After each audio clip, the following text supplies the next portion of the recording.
यह कहानी एक पुराने वीरान पड़े रेलवे स्टेशन की है, जिसे लोग अब भूतिया मानते थे। ये स्टेशन सालों पहले बंद कर दिया गया था, क्योंकि वहां एक भयानक हादसा हुआ था। कहते हैं कि उस स्टेशन पर जो आखिरी ट्रेन आई थी, वह कभी अपनी मंजिल तक नहीं पहुंची। उसमें सवार सभी यात्री और कर्मचारी रहस्यमय तरीके से गायब हो गए थे। उसके बाद से वहां कोई ट्रेन नहीं रुकी और स्टेशन को बंद कर दिया गया। लेकिन कुछ लोग कहते हैं कि आधी रात के बाद कभी कभी उस स्टेशन पर ट्रेन की सीटी सुनाई देती है। उस ट्रेन के पहिए पटरी पर घूमते हैं, लेकिन कोई उसे देख नहीं पाता। रवि, एक उत्साही पत्रकार, इस कहानी की सच्चाई जानने के लिए वहां पहुंचा।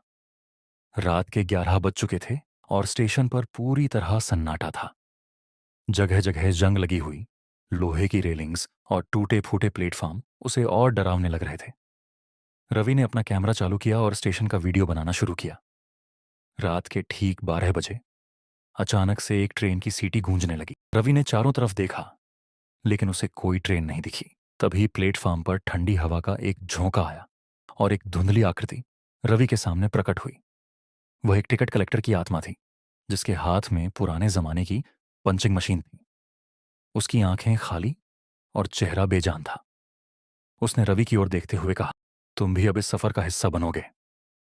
रवि कांपने लगा, लेकिन वह भागने की कोशिश करता इससे पहले चारों ओर से अजीबोगरीब आवाजें आने लगीं। उसे लगा कि सैकड़ों लोग उसके पास से गुजर रहे हैं, लेकिन कोई भी दिखाई नहीं दे रहा था। रवि ने घबराकर पटरियों की ओर देखा और वहां एक ट्रेन की छाया दौड़ती हुई दिखी, लेकिन उसमें कोई ड्राइवर या यात्री नहीं था, बस धुंधली परछाइयां थीं।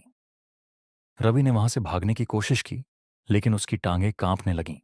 तभी ट्रेन की परछाई अचानक प्लेटफॉर्म के पास रुक गई और दरवाजे अपने आप खुल गए। रवि को लगा जैसे कोई अदृश्य शक्ति उसे उस ट्रेन में खींच रही है।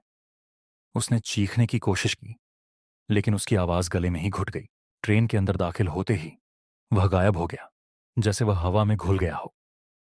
अगली सुबह लोग स्टेशन पर पहुंचे तो रवि का कैमरा पटरियों के पास पड़ा मिला।